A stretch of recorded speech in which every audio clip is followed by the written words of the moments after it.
Hi, today we're going to do modal auxiliaries. This is the last new grammar that you'll have for your grammar test, and I'm using Screencast-O-Matic, by the way, so you see how easily it works.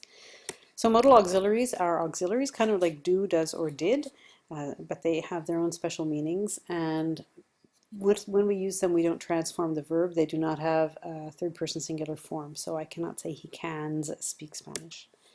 So there are various ones. The ones that we're going to look at this semester include can, which I use to show ability, could, which can also be ability in the past. He could help us. Will, which of course shows the future or to make a request, will you be quiet? Would, to show various things. We'll look at that in a second. Should, to talk about advice.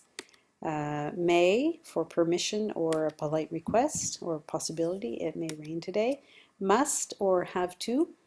They both show obligation. You must study. And might, which means possibility. I might not be here. There are others, but these are the ones that we need to focus on. So for possibility, I could use could, it could rain, it might rain, or it may rain. These are the focuses that we want to look at. So I could say, instead of saying, well, it's possible that it will rain, we say it might rain. We also use modals of ability. Can in the present, I can speak Spanish, or she can't swim. Or could, which shows ability in the past. He could swim at the age of 3, or by the time she was 6, Sarah could speak 3 languages. I use other modals to show or to ask for permission. Can I leave? That's very informal. So when you're with your friends, you can use can, or with your family. Could I leave now, which is a bit more formal. Ideally with me, your teacher, you should use something like could. May I help you is formal. So if you work in a store or with the public, this is the form that you should be using. And to give formal permission, I could say you may leave now. I could also say you could leave now, or you can leave now, but it's less formal. We also use modals to give advice.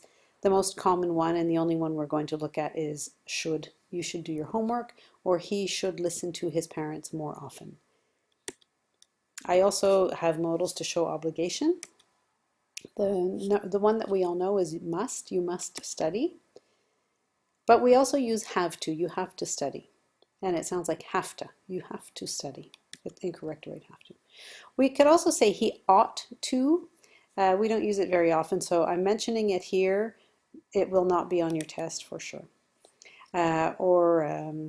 We see here I said you have to because I conjugate my verb. When it's with she, I also conjugate my verb. So she has to help her sister with her homework. We can use modals to make polite requests. Would you please be quiet, or could you please close the window? So would and could. Notice the structure of the sentence. I put my auxiliary, subject, verb. Auxiliary, subject, verb. Same thing that we've seen several times. We use modals to talk about the future. So he will be home on time, or we won't, meaning we will not be at the meeting. He is going to help us later. Going to is not really a modal either. We call it a semi-modal, but I just wanted to address that idea right now. We also use modals to show preference. I would like to study Spanish. I would prefer to be at home, or he would rather be in Mexico. This is a very common expression, would rather.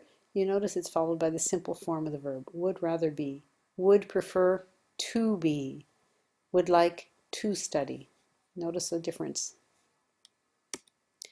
We also use modals to show conditions. So in the first examples, it's something that I think is very possible. If I win a trip, I will go to Granada.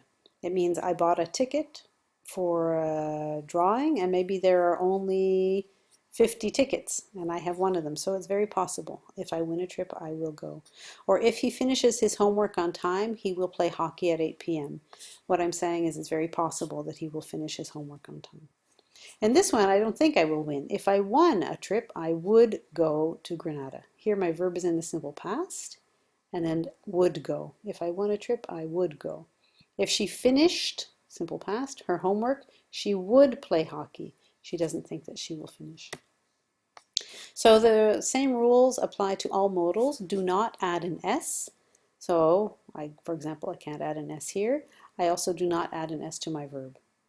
Do not add the word to, except with the modal have to and ought to, but I don't really want to talk about that much. Or also with going to. I am going to go, but you know that already. And also do not add ed, so he can helped you. There is a certain way to put your modals into the past. To make them negative, add the word not. So he cannot or he can't speak Mandarin. She shouldn't smoke, or it might not rain. Must has its own special form. We're going to talk about that in a moment. But the two forms of must in the negative are must not and don't have to or doesn't have to. So here we are. Must has different meanings. When it means obligation, I say you must complete your project by today.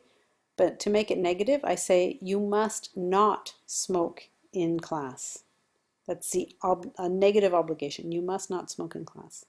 But if you take must and you mean there is no obligation, then the negative becomes you don't have to. You don't have to study because the test is canceled. Or she doesn't have to work tomorrow. It's the same thing. There's no obligation. Have to, we also used to show obligation. You have to complete your project by today. You see these mean the exact same thing. But if I conjugate it in third person singular, she has to finish by today. So don't forget to conjugate your verb here. And again, to make this one negative, it's like a regular verb, so I use my auxiliary do or does. In this case it's does because my subject is she. She doesn't have to work tomorrow.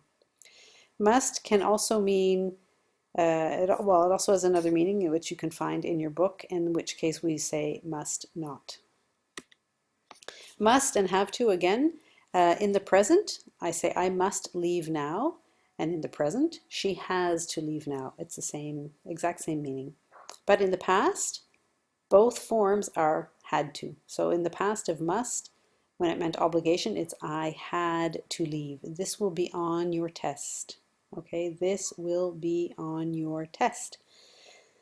Pardon me, and the past of have to is had to. She had to leave. So this is a summary of usage. It's basically the same chart as you can find in your book, but you can have a look at it on your own. So can shows ability and possibility, and the negative is can not or can't. Could shows past ability or also present possibility. So I could not, I couldn't be there, or I could swim when I was 3, or I could be there on time if you want me to be. May shows possibility. It may rain. We also use it for polite request. May I use your pen? And the negative form is may not. There is no contraction. Might shows possibility. It might snow tomorrow. I hope not. And the negative is might not. There is no contraction. Advice, we use should. So you should make sure you watch this video carefully. And the negative is should not or shouldn't. Must shows obligation. So I must do this video for you. And probability. Joy is not here again today. She must still not be feeling well.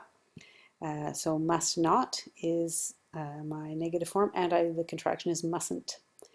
Of course, if you use must with in a negative where it means lack of obligation, then we say do not have to or does not have to. And have to, which is not, again, a true modal, when it means obligation. I have to go, she has to be in school in 3 minutes. And the negative form is do or does not plus have to. Will shows prediction, so the future, and willingness. So for example, if someone knocks at the door, knock, knock, knock, I say, hello, come in. So I will answer the door. It's willingness. The negative is will not or won't. Would has very many meanings. It means desire, like I would like.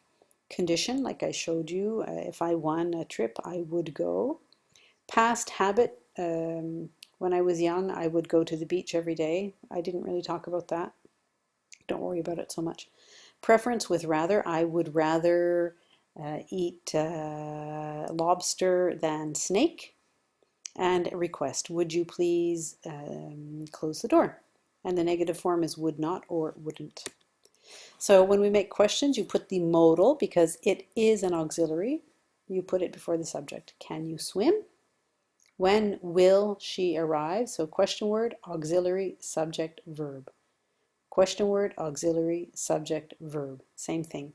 The exception is with have to, in which you conjugate like a regular verb. So does he have to come to class?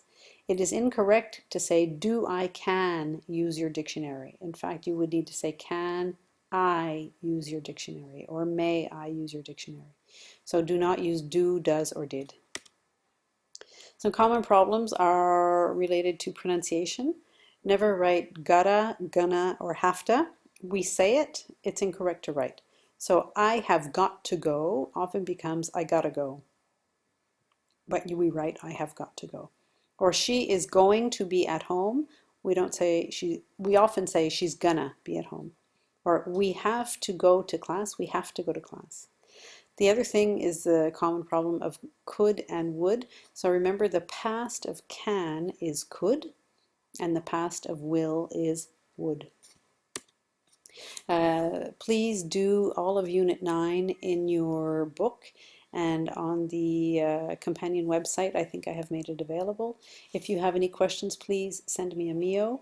You can also go to the English Help Center in A308. It's open Monday, Tuesday, Friday from 11:40 to 12:30.